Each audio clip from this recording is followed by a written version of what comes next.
the counterproductive aspect of the art world, of politics, of the media, of many things, of university education. Take a look at the truly counterproductive parts, the counterproductive aspects of university education. All right, let's start with that. In 10 minutes, you can learn more from YouTube than you can learn in a university in 1 week. You know, that's just the truth, because education is elite knowledge. You know, education means the best of the best. You cannot learn anything of value if you take knowledge and teachings from incompetent, mediocre teachers. And the truth is, of course, that 90% of every teacher in this world, especially in the university level, is incompetent. They are mediocre. And this is why we are not able to cultivate a truly elitist education.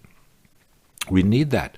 There are many people in this world who don't need education. There are millions and billions of people who don't need education, and especially not university education. They will never have any benefit from it. They will never use it. It's just dust. It's nothing. It's absolutely nothing. What you need is talent and genius and elite education. Only that. And that you can find on YouTube. If you listen to a genius for 5 minutes, then that's the same thing as going to university for a year, you know, or for 2 months, or for 1 week, or for whatever, you know. It depends on how lucky you are when it comes to where you go. But even in MIT, in Massachusetts, even in Harvard and Berkeley and Stanford and Yale and Princeton and Columbia, you can waste your time, you know, because if you're intelligent, then you know that what you're looking for is something specific. You know inside yourself that I'm looking for this kind of knowledge. I'm looking for this kind of information. I'm looking for this kind of research. I'm looking for this kind of knowledge. I'm interested in this discourse, in this paradigm. I'm interested in this topic, you know. Well, if you're an efficient student, you go directly to the source and you find it. Where can you find that today? Well, there's only one channel available in this world that can provide education today, and that's YouTube. The only channel in this world that is able to deliver education to people in today's world is YouTube. And that's why people should take responsibility for YouTube, help to protect it, help to nourish YouTube with the right things, with that which is good for some, not good for all, but that which is good for some. Because the fault with a lot of videos on YouTube is that they cater to a big group, to anyone. That anyone is no one, you know. Everyone is no one. So you have to be specific sometime, you know, so that people can find you. Oh, I like this one. I like that approach. I like this perspective. This is what I learn from. This is what increases my ability to think within my own domain, within my own field of interest. I want to be intellectual in this kind of way. I want to be a researcher in this kind of way. I want to think about these things, you know. So YouTube is highly efficient. If people know how to use YouTube, they can go to the source. They can find great things. Instead of waiting for a university professor to come up with something that might interest you. You know, you may wait for 2 months, 3 months, 4 months, and you waste a lot of money on education. You waste a lot of money on universities. Why? Simply because that's the oil of society. You know, you need to pay for that which keeps the wheels of society going. But now we're going to change society. We're going to improve the world. We're going to improve the world as it is. And that brings me completely to the second part, to the counterproductive aspect, to the counterproductive part of the art world. Because what is it that we want? We want to improve the world, right? We want to improve the world. What's the point in having all these art exhibitions, in galleries that are so and so? Some are good, some are sophisticated, some are purists, some are truly good, others are mediocre, incompetent, and just parasites on the art world. But my point here is that also the most sophisticated ones are also parasites, are also parasitic on the art world. Why do you need to make money? I mean, what's the point of having a business in the art world if you're truly interested in that which art is? Art is, at its core, a thirst for knowledge in a way. Art is, in its essence, the way that we relate to anything in a subtle way. I mean, art is, first of all, art is about understanding. That's what art is, Art is about understanding. Art is about understanding art. Same as literature. Literature is about understanding literature. That's what literature is. Philosophy too. Philosophy is about understanding philosophy. What is it? Because if you understand philosophy, then you have a philosophical perspective. Then you have educated yourself philosophically. If you understand what science truly is about, then you have educated yourself about the scientific paradigms, about the scientific approach. If you have understood completely what the art world is about, then you have increased your own knowledge about the mechanisms that are involved both as parasitic behaviors towards the core values that art represents. Art exhibitions, galleries, curators, art as a product. It's just outdated. It won't wash, baby. It's too late for that shit, We have to improve the world. The world is burning. The world is on fire. The world is in a horrible state. It's a mishmash of stupidity, We have to reject it, say that I'm not interested in this crap. We are going to build a new world. We're going to make a new world. We're going to improve society. 80% of the world's artists are like that. They just want to make a living out of that which is art. Galleries too. 95% of the world's galleries are like that. Museums too. They want to make a living out of that which is art. But that's not enough anymore. My point is that that's outdated. It's not enough anymore. We have to activate the resources of art, science, and philosophy to improve the world. If we don't do that, then we don't make the world as an artwork. Of course, that will probably not happen, but it doesn't matter if it happens or not. We have to do it. We have to live in the way as we want to make the world a work of art. That's the only purpose. That's the only meaningful thing. If you don't become an artwork in yourself, or if you don't cultivate that in you, which in its own turn can cultivate the world into an art form or into an artwork, then you're just a blind machine, a robot. We need to activate ourselves for the purpose of improving the world. Some people have the talent for that. If the people who have true talent for improving the world got to be in a leading position, then things would change very, very quickly. The media, the point number 3, the counterproductive aspect of the media, because they are keeping the world in the status quo. The media is keeping a lock, is putting the lid on the world so that we cannot move. The media is cementing the language games that destroys the world.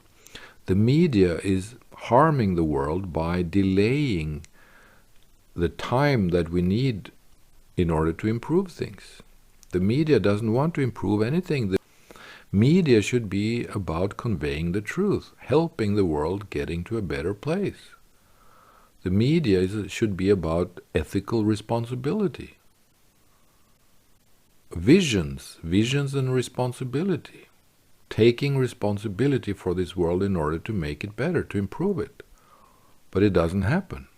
Why? Well, because the interest is completely different. The interest is to be parasitic, financially and otherwise, on society and on the population as a whole. So the counterproductive aspect of university education, we will say university education because primary and secondary school is something that we all need to do in order to develop our brains in a certain appropriate way. But university education, the counterproductive aspect and part of university education, and the counterproductive aspect of art, which is that which upsets me the most, because I'm an artist and a philosopher. So the thing that really upsets me is the lid that is held on anything, on everything, that there's limitations everywhere, simply because people are operating out of boxes that are parasitic behavior on that which is art, or on that which are resources, whatever it is. It can be natural resources or cultural resources. The development goes so slow. A gallery should be an arena for intellect and develop. Yeah, that's what a gallery should be. A gallery should be an arena and a platform and a space devoted to increasing our abilities to see and to understand, Not just a supermarket in a sophisticated way, It's a shopping thing for rich people, It's a hyso phenomenon. It's a fashion phenomenon, Art is a fashion phenomenon, which is completely insane and stupid. Art should be always connected to its classic inner core values: truth, beauty, and the good. Truth, beauty, and the good.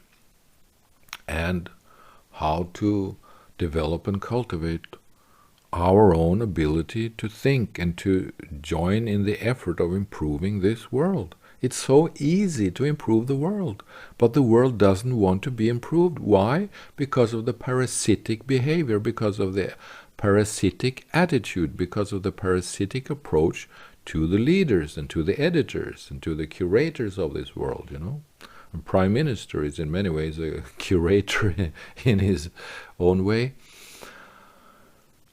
Not completely, but you understand my point. Why do things go so slowly? There's no reason for that anymore. There's no reason why America should not improve its political system, which is just a banana factory. There's no reason why Russia and China should not improve this or that and this and that and do and that and did and that and do. There's no reason why Southeast Asia should be swallowed by its own corruption and parasitic behavior from leaders who are not worthy of being leaders, Europe should save itself from not only the European Union. No, Europe should save itself. Europe should come back to authentic values, find authentic values again. If the European Union can mirror the authentic values that we have to come back to, that's wonderful, that's great, because that's what we want. Just imagine what Greece and Italy and France and Spain could be if we just, and all of Europe, of course. In any case and in any way, the counterproductive parts, the counterproductive aspect of how we are operating in this world, that's a very important question, because everything is so counterproductive. If we remove the programming that is counterproductive, because at the core it is the programming, because we are taught to think like this. We are programmed to behave like this. We are taught to envision the world as we do through a certain programming. We are conditioned into this programming of approaching the world as we do, and that is a counterproductive way of approaching the world. So we have to reprogram ourselves. We have to become spiritual machines, spiritual entities that wants to improve the world. You know, we should follow our heart's desire, you could say, but the heart's desire should be connected to that which is beautiful and to the common good. If something is beautiful and worthwhile and gives value and knowledge to this world, then it is for the common good. Everyone doesn't have to be interested in it. It can be a small enclave, it can be a domain in the world, it can be a small part of the glass painting of the mosaic that constitutes the world as a whole. Everything is differences.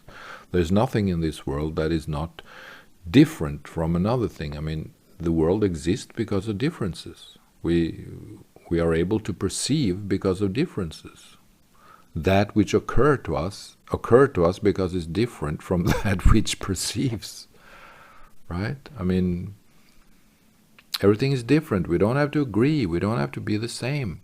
But we should have the same inner heart approach, perspective, and desire, that we want to improve the world. Because we have no choice. We have to improve the world, or we have to let this little shit house go up in flames, as they say in the music business.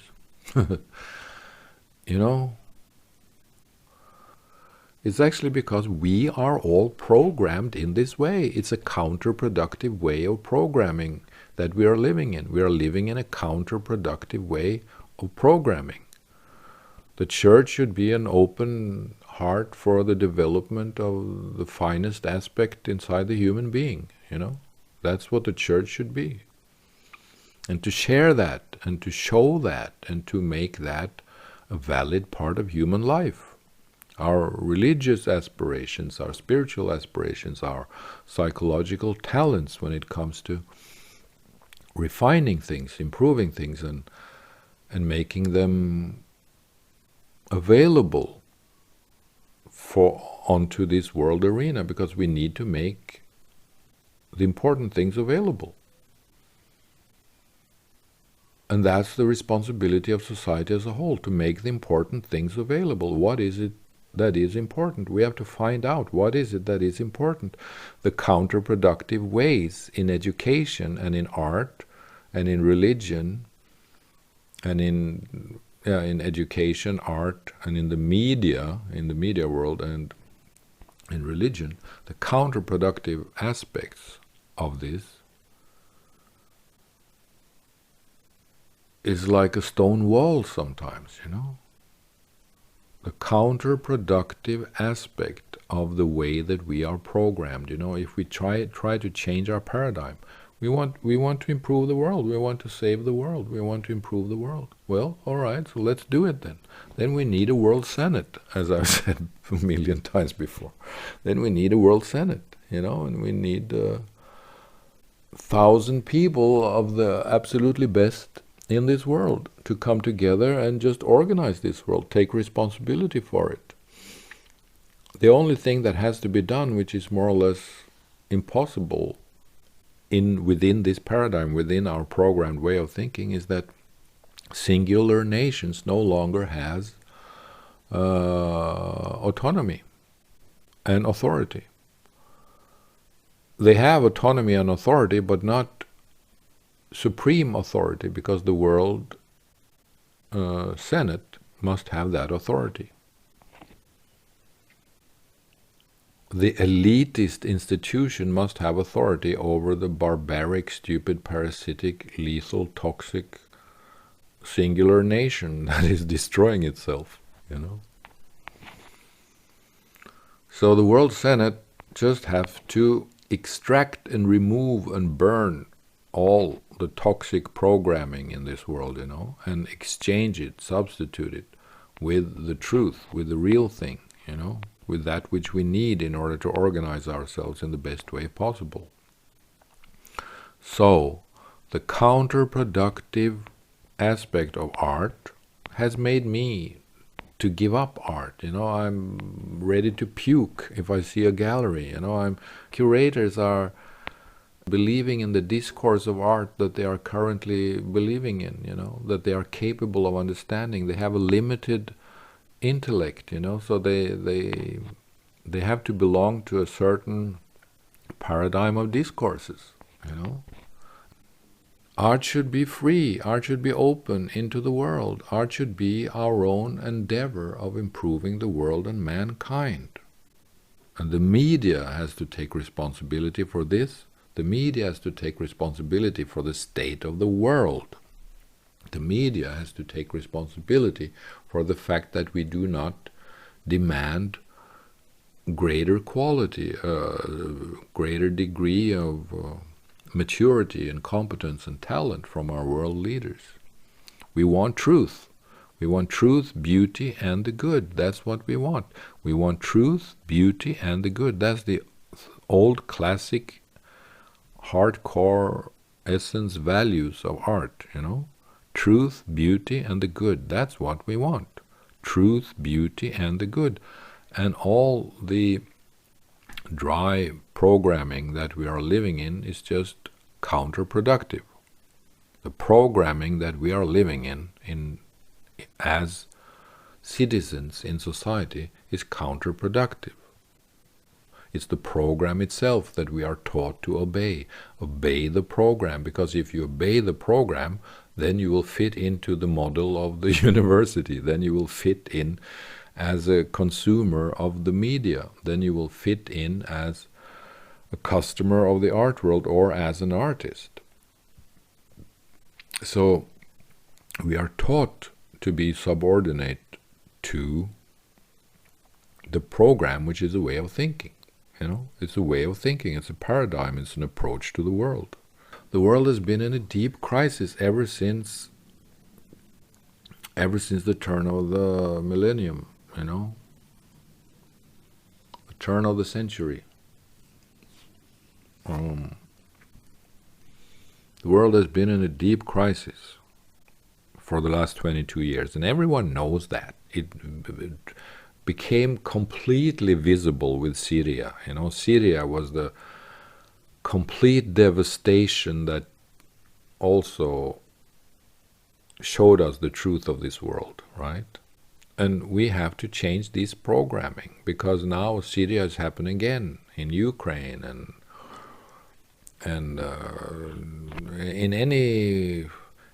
everywhere, because the programming that is allowing these things to happen, that's the programming that we just have to discard, because they're simply not good enough.